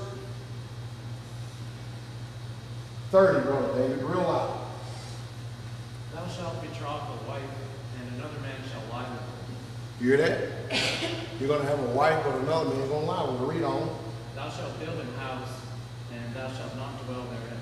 You hear that? You're going to build a house, another one, but you're not going to dwell in it. Read. Thou shalt plant a vineyard, and shalt not gather grapes thereof. You're not going to be the one to eat the fruit of it or gather the grapes thereof to enjoy it. All right? You understand what that is? That's a divine prophecy right there of the transatlantic slave trade or slavery, or what would happen to the Hebrews when they transgressed the law. You got the first part of Deuteronomy, verses 1 through 15 to show blessings. Then you have the rest of them to show the curses that will follow you. Not only that, read verse 33. The fruit of thy land and all thy Verse 32, excuse me. Thy sons and thy daughters shall be given unto another people. Your sons and daughters will be given to another people. This was written by Moses over 5,000 years ago. Read. And thine eyes shall look and fail with longing for them all the day long. All the day long. Read verse 37. And thou shalt become an astonishment, a proverb, and a Bible among all nations whither the Lord shall lead thee. Now think about this. If these people who call themselves Jews today, do they fit these prophecies thus far? Have they ever been in bondage? Have they ever been in slavery? Have they ever been in captivity? The answer is no. But the blacks, who are called Jews, or the real Yehudas, or the Israelites of the Bible in America, they fit these prophecies of these books. And it gets even more interesting. Watch this. I'm going to go ahead and go on down to read verse 68. Now watch this. We know that Egypt is a house of bondage. Is that correct? Yes. Egypt is bondage. It's synonymous with bondage. Is that right? Watch this. Read. And the Lord shall bring thee into Egypt again with ships. Now notice it says, in the Lord, talking about Yahweh, the creator of the universe, is going to bring thee into Egypt again with ships. Now, I've been over there on the other side of the pond. You don't need a ship to get from Israel to Egypt, or from Canaan to Egypt, if you're talking about that geographical landmass. All right, follow me? But look what it says. Read. By the way whereof I spake unto thee, thou shalt see it no more again. And there ye shall be sold unto your enemies for bondmen and bondwomen, and no man shall buy you. So there, no man's going to redeem you. That's what the word buy means. So you're going to be bought in Egypt again by ships. You're going to be sold as bondmen and bondwomen by the way wherever he spoke to you. And nobody's going to redeem you. Nobody's going to buy you. There's only one people on the face of planet Earth that fit that prophecy. And those are the blacks who were bought over in the transatlantic slave trade in 1619. That's it. And they are the ones who have been abused, been had atrocities committed against them. And way before then, even in the Apocrypha, over in Ezra, we talk about the American Indians, how they even got over here before it happened. So they have misconstrued and tore up history. But the prophecies is clearly telling us exactly what happened. Now, if you understand that, that means you can also going to understand the captivities and what's going to happen when your heart turns back towards him, because the book tells you everything. Does this make any sense? And it's all there. So what are the people on in the world, the history of world, that fits them prophecies? Nobody but the blacks that came over on slave ships. just like it says. Read that verse 68 again.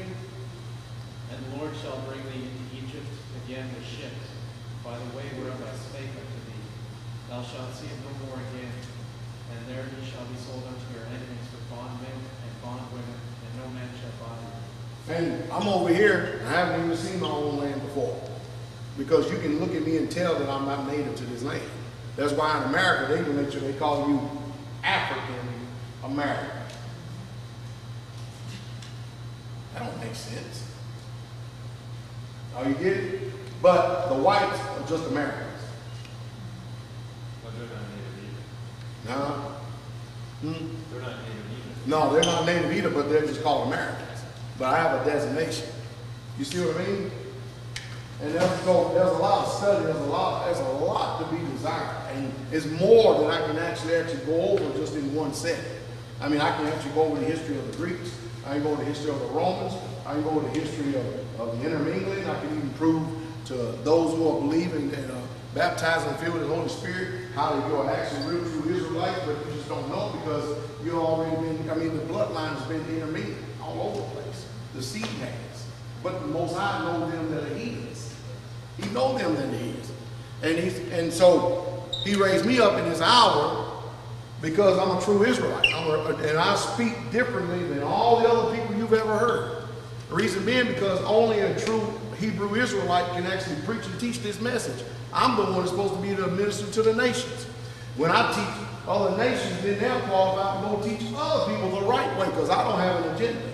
I don't care if you're blue, purple, green, purple, yellow, brown, black, white, red, or yellow. It makes no difference to me. But I'm going to tell that truth, and I'm not going to sugarcoat it. I'm not going to tell you what the prophecy fit, what they fit. And if it don't fit, then I'm not going to tell it. The world's in the condition it's in because y'all's people chose not to obey it.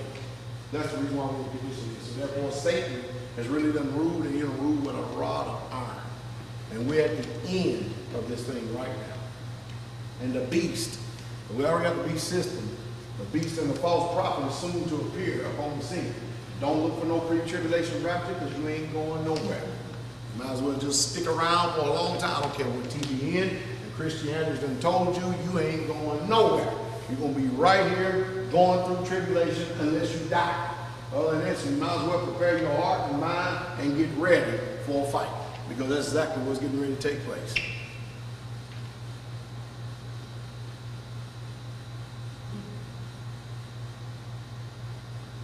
But we have a hope.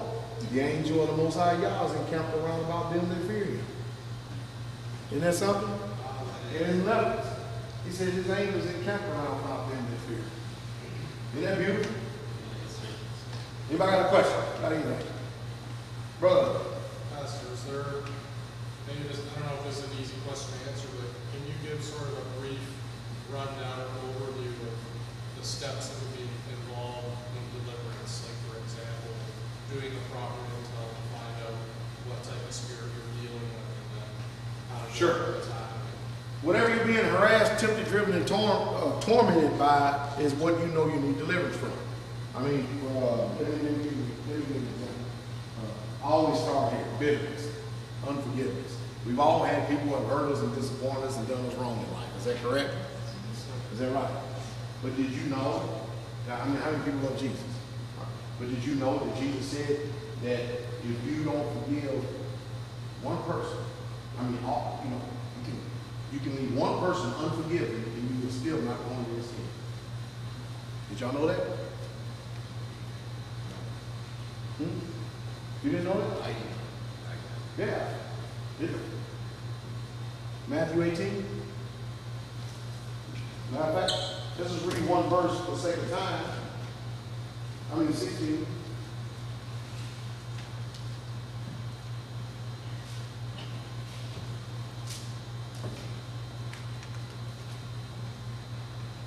No, I'm sorry, 18. Matthew 18, watch this. Start at read verse 34 and 35. Watch this. And his Lord was wroth and delivered him to the torment. And his Lord was wroth and delivered him unto the tormentors, read. Till he should pay all that was due unto Till he him. should pay all that was due to him. And watch this, read. So likewise shall my heavenly Father do also unto you. So likewise shall my heavenly Father do also unto you. If ye from your hearts forgive not every one his brother So if you don't forgive everyone's brother their trespasses, read the whole story so you get a good understanding. You can't afford to let the breath go out of your body and have unforgiveness and bitterness in your heart against your fellow man. You can't afford it. Did y'all hear me?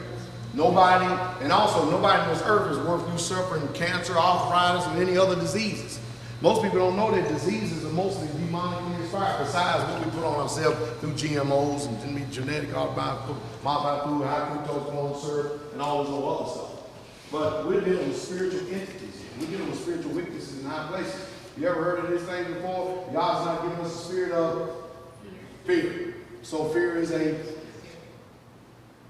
put on a garment of praise for the spirit of heaviness. So heaviness is a spirit. So depression is a spirit.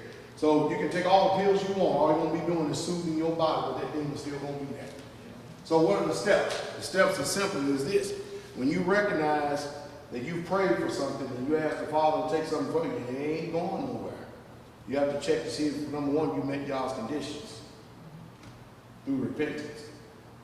And then if you're still being harassed, driven, tormented out of the conditions, and you've done repentance and stuff, so now the next thing you do is seek deliverance. And then you need to go to somebody who knows what they're doing in order to cast out devils. Now, if you believe, you can cast out devils. You just ain't doing it. You know the reason why you ain't doing it? Because you're disobedient. You learned that from Christianity. You ever cast out devils? You can. You got the power to. Yep, you sure can. Just that easy. You may not like what happened, but you can cast them out. I guarantee you. And if you ever want to know if Satan's kingdom for real or not, let a spirit manifest. Isn't that right, brother? You see them spirit manifesting, you'll know he's real. And you'll know he ain't playing games. And you can only imagine what's controlling these world rulers. Well, after that, you simply go into repentance and stuff, and then you start commanding for the spirit to come out of the person, provided that they met God's conditions. And you do this through your voice. It may not seem like nothing's going to happen. Just keep at it for a few seconds. Something always happens. Sometimes it may not happen, but sometimes people are so full of pride that they just do everything they can to choke down because they're too embarrassed to think that they had demonic spirits. Well, I will soothe everybody's mind and conscience in here. I've never met a person that didn't have an abundant supply of evil spirits. I didn't say you didn't want them. I said I just never met anybody who didn't have them. And I haven't met everybody. But everybody that I've met had it. So that means everybody here, you got what? Spirits.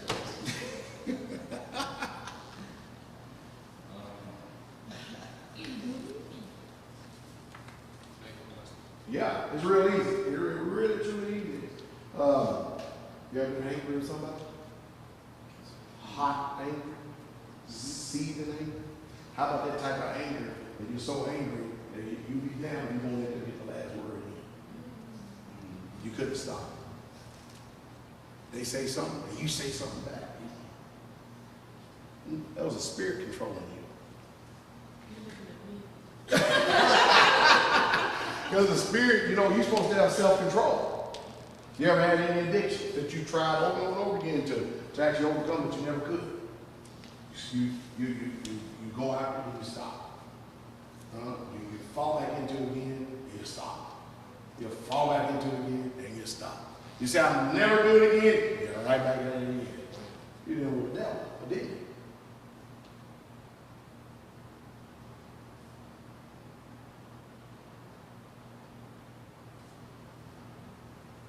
Again, it's going to take more than just me talking this couple of hours here to actually get you to understand fully what's going on. That's why I just got to watch my YouTube videos, which will change over to the ministry, which is on Sabbath. That's the reason why we have live streaming radio broadcast. I would advise y'all that if y'all live within those, y'all need to try to at least plan at least one Sabbath a month to meet together so y'all can get strengthened, because you're not going to gain any strength from people who don't believe like you do. You're going to gain strength from people who believe like you do, because the Bible says in Hebrews that you ought not to forsake the fellowship of the assembling together as the manner of some is. And it's become a mannerism. We're sitting here today proving that you have a few people in Canada that actually really truly believe the Bible. The rest of them, they play in church. They don't believe it. So if they really truly believe it, then they would be living. They would be doing it. And you can tell people don't believe that Jesus is coming today, but all the hell going on in the world. If people really truly believe that Jesus is coming, would they be acting the way they're acting? No, they wouldn't. Y'all learn anything? This proves to me about what says in the Bible, a remnant. Just this right here, this assembly. Yeah, it's just a remnant. You know, really, we are. So the best thing you can do, Mom, is love your children enough to tell them the truth. And then let them pick and choose and make their own decisions from there. But the bottom line is you got to save yourself. No matter what you can do, you cannot save nobody but you. Much as I love my wife, I can't save her. I can't. I have to save myself. Now, the thing about it is that when you make changes, chances are you may be able to save others because they'll see your influence. Are y'all getting this? So don't forsake the fellowship with each other. Brother Steve and Sister Linda, they're some beautiful people. Beautiful Israelites. You get some strength by being over there with the saints. You get to grow. And then not only that, you get to develop what we call a mutual assistance group where you learn how to trade ideas and when you grow something, you can trade it with somebody else. But not only that, in case crap hit the fan, the proverbial crap hit the fan, you actually know you can go to people, place that you can actually trust. That they ain't gonna try to step over you just to get to what they need to get to because they don't respect you. At least you know that they have integrity in their heart. Why? Because they're governed and ruled by the laws of this book right here. Your family, y'all know, come on, y'all don't y'all know how family is. Your family got to be just like mine. They ain't worth two dead flies. Hey man, am I the only one that got a crazy family? No. Yeah, you know. But then sure, your brothers and sisters in the Messiah, you're gonna run across difficulties every once in a while, disagreements and stuff. But all that should be not a stumbling block, but should be a stepping stone for us to actually grow together. We get people that get one disagreement. I'll tell you something. But then your stupid family, you'll tolerate them doing everything. They can steal from you. They can wreck your car. Yeah, they can do you wrong. Yeah, they can. And you'll tolerate them for years. You'll spend your life savings bailing them out of jail. And you'll still give them a place to stay. You're stupid. But a saint go do something. I'm finished. I ain't come back here no more. That's a crazy mindset. The saints are the ones going to be in the kingdom. Your family ain't going. Not acting like that, right? So you need to know who your family really truly is. You got to get it up here. You really truly got to get it up here. Now you see the reason why my natural family don't want nothing to do with me? I'm glad too. I don't want nothing to do with them. And glad of it too. Once a year we have a thing called Gathering of the Saints. Gathering of the Saints, I'll end on this. We have a thing called Gathering of the Saints. And what we do is we teach people survival skills. We teach them, I'm going to be running the range this year. We teach them self-preservation. We teach them hand-to-hand combat. We teach them medical skills. The sisters, they have classes where they have hand-to-hand training. They also have hand-to-hand combat training and all of that. The canning class, we also have a butchering class. We have classes on sutures and stuff. Teach you how to read maps. Tell time by the sun, all different types of stuff that may go on, throughout the year. And then we always finish it by having a service. We have a service on the Sabbath, which everybody's rejoicing over. And then at night, we have what we call Saturday Night Live. It ain't what you see on TV. That's where we have about anywhere between 150, 200 people together in the tabernacle. I get behind the pulpit, and I just start calling out devils, and you would believe what takes place. And all I do is sit behind the pulpit and just talk. And say, come out in the name of Jesus. People trying to tell you that the name of Jesus is pagan, there's something wrong with folks. Because Satan can't cast out Satan. And if the name of Jesus is something wrong with it, then how come these demons are being cast out? Since Satan can't cast out Satan. So there ain't nothing wrong with the name of Jesus, something wrong with their theology. And you got demons too. Yeah, you do. They don't make you feel better? Now you know what all your problems is. Huh? That was worth coming along. You know what all your problems is. All right.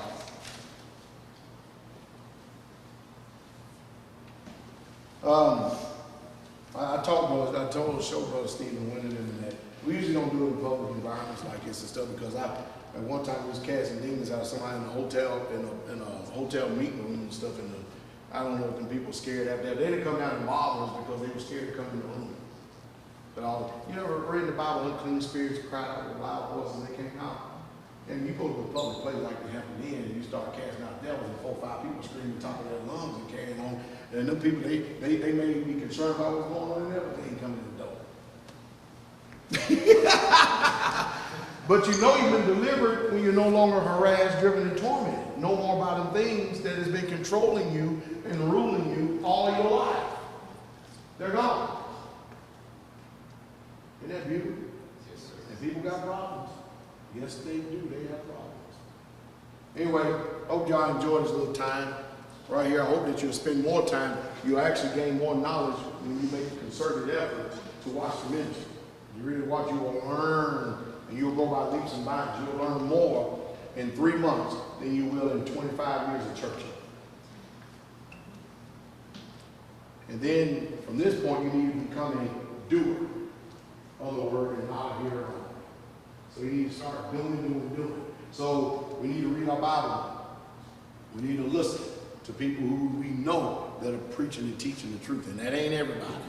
We need to store food. Food more than anything. And when you get finished storing food, then you need to start buying some silver and gold if there's still any left by then. And you need to practice self-preservation with you and your family. You need to learn how to preserve yourself and get more interested and become proactive in it. When you go to the store, buy extra canned goods. Buy extra canned goods. Put it on the bed. You come to my house, even in the guest room, there's cans under the beds, cans in the closet, cans there, cans all over the place. They're everywhere.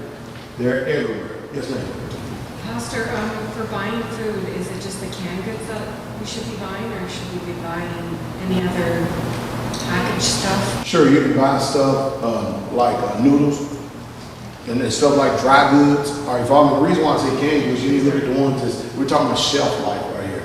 That after you get up a nice little stash of stuff that you can start rotating, because the day is coming that these trucks are going to stop.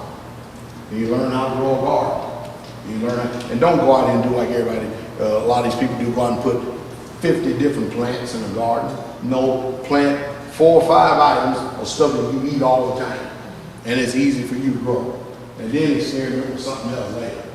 All right, follow me? Because I'm sure you're not concerned about eating the eggplant from New Zealand. You understand what I mean?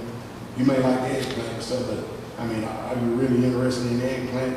How about let's grow a bunch of green beans so we can can them and store them and have them eat? How about that? Or some peas. You understand me? Or some okra. Or, one of the good things to grow, cucumbers. Ooh, boy, you can grow cucumbers. You know, when you start thinking, canned eggs, pickling eggs and stuff like that. Stuff like that is going to be survival food. Because I'm going to tell you right now, you may not know this about the human spirit, but the way your human spirit works is, if you don't have any peaches or something in there that's got some fruit, and if you've been eating either MREs, ready-to-eat meals, or been eating a certain amount of food, rice, or you just had chicken rice, or just rice, all that, you're going to sit down at the table one day and say, I ain't eating that. You're going to be starving like Marvin. And you still gonna say, I ain't eating that. Something's gonna click inside of your human spirit that you ain't never known before because you've never been there before. I ain't gonna eat that. Right now you're gonna say, oh, I eat that. Oh yeah. Well, what about 6 months eating the same thing over and over again? One day you're gonna sit down and ain't gonna eat that, gonna cause problems. So you need to have something that's gonna break up the human spirit. That's why you'll see in the military, when we was out in the field and stuff, they would often include some type of candy or some type of fruit or something inside the meal. Because those things really, they're meals, and they really under constipation. That's all it is. Me was constipated, and me and everybody else too. Anyway, that's what they did. All right, follow me? So, get canned goods, get dry goods. You can get some ramen noodles, throw away the package, throw away the little salt package. Get large coolers and put it in there, put it in your basement, keep it nice and cool. And Nice. yeah, you go on my videos and go back in my archives and look and see where I teach you how to Mylar bag stuff. I saw that. Yeah, that and I talk about health. I talk about that. I talk about how to start a fire in the snow. Y'all are plenty out there. You Well, plenty of that. I talk about all those videos are in there. We show you how to butcher deer and all this. I mean, Elder Doug and the brother and the sisters of Candy. There's all kinds of stuff on there. I don't know how long YouTube gonna keep me on, because every time I turn around, they flag me. I mean, they put a flag on my account every single time I turn. I get clear. A few days later, bam, I'm flagged for another 6 months. But I'm able to still keep doing videos. It's just I have a lot of limitations on it. And so that means if I want to stay up on YouTube for y'all's sake, that means I have to back off on beating up on the faggots and the Jews and the Christians. Even though I don't ever stop. You know what I mean? I just don't ever stop. But you know, I have to carefully word my words until a flag get off, then it's right again, then just get another flag again. I keep flags on the account. It's a marvel that I'm still up. With YouTube and all being out there, you can't be ignorant anymore. All the information's out there. It's out there. I'll give you Viking Preparedness. If you want to, write that down. Pastor Joe Fox, you need to go check out his channel. Viking Preparedness. Of course, ours, Southern Prepper 1. Southern Prepper 1, go check him out. He's a good one. Engineer 775. He's another good one to go check out. We're talking about people that are intelligent, who know how to do things. It's going to benefit you. So you're going to start. So I tell you to get out of the city, because the city is the last environment that you want to be in when you have a world without rule of law. You don't want to be caught dead in the city. You ain't never seen none of these people act in cities. Get out of that thing and get out of that. Work at getting out of that. I mean, the Bible says come out of her. It doesn't say jump out. It says come out. It may take you a little bit of time, but keep making moves to get out so you can be free. Because once you get out, I promise you, I grew up in the city. My wife grew up in the city. All the people I know grew up in the city. But you know what? We ain't trying to get back there. See, most people don't know that myself and Sister Carol, between 98 up until 2007, 8, something like that, we moved out of, because we was making a bit of money, but we moved out of the city to go live in a trailer. They didn't have a back on it, pretty much back by the plastic, and we lived in a trailer with no running water. We peed in buckets, and we didn't have indoor plumbing in that trailer for 9 years. So don't tell me it can't be done. It's just that your flesh don't want to be inconvenient. That's the problem. It can be done. And I can tell you that. Anybody know the quickest way to get out of the city? Who want to know the quickest way to get out of the city? The easiest way. Yeah, watch it.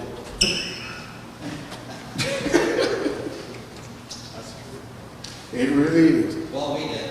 Yep. I mean, are you concerned about credit? Concerned about function? I mean, I've got 800 and something credit right now. I can care less about that stupid thing because I don't know how to use it. For what? What's it going to benefit me for? I live out of the country. You understand what I mean? Most people a lot of people willing to make a sacrifice. Don't tell me people can't do it, because I did it with 2 children. And my wife homeschooled. It's all about if you want to make a sacrifice or not. And peeing in a bucket is not that bad. Get your body, hey, your butt don't know, your behind don't know the difference. You get you one of them nice little toilet stools. You get you build you a nice little box, cut a hole in it, put that toilet seat on there, put that bucket down there. It wouldn't know if you were sitting on a conventional toilet or not. It's getting past this. I can't do this and I can't do that. But guess what? You're going to get to the place where your ability to resist is going to be taken away from you. It's not going to be where you can't do it. You are going to do it. Because it's the only way you guys are supposed to survive. Is it really going to be that bad, Pastor? Yes. I ain't exaggerating it either. And you remember that I came up here and told you to start making moves. I'm not concerned about nobody outside of this building but the people that are in here. It's interesting how little that you actually need. Like, we were in a small area. We got out of the city. We got right out there. You know, I was a non-practicing Catholic, Roman Catholic. I had an atheist wife. We were constantly seeking for the truth. We had the thirst for the truth. And it brought us to the faith. We were looking through our sovereignty of here, of being free. And I didn't find it until I actually found out that what being free was actually in that book. And it got us close, and got my wife and I together. She came in. We got together. We were always close, but we were seeking the truth, constantly seeking the truth. And the truth just kept on getting us to where we are right now. And we thank you for putting those videos up. Because that's how it caught us. We were looking, truthers seeking the constant truth. So it brought us to the sovereignty of the Most High. So I just want to get that out there. Well, hallelujah. Y'all can do it. We're going to make changes, though. All right? Well, if there's nothing else, I appreciate y'all coming. And listen to me run my mouth and bore y'all have to deal. Appreciate it. Y'all, again, you know, a lot of stuff y'all heard me say pretty much all of it say. I've said it until I'm blue in the face. And it's going to be, I'm just like your Bible. You read it, it's going to still be there. Because you can't improve on something that you already know to be the truth. You have to just do it. You'll see it. If you start living that Bible and doing it, you start seeing the blessings in your life. Even more so. I heard you came in, you said you crazy enough to get out of the city, moving to country. Yeah, I call it like crazy because most people in your life, when you say, I'm just leaving, I don't want to do that no more, they go, well, why not? What are you going to do with it? Do whatever happens. Mm-hmm. However it plays out is going to play out. What's the worst thing that's going to happen, right? Right. So it's, but I would never go back I wouldn't go to a suburb, I wouldn't go to a city area, like to live, obviously. You got out. Yeah, like I would never go back. Never go back. There's certain feelings when you're just out, just by yourself, and like that. Freedom. Yeah. Mm-hmm. Yeah. The taste of freedom. Yeah. I love the animals. I love like birds in the morning, birds in the night, type of things. Simple things. Yeah. That if you was back here, you'd never even recognize it. Learn how to live.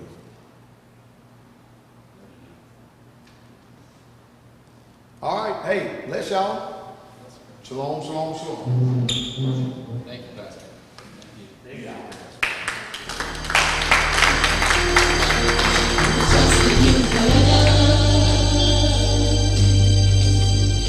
Trust in you forever.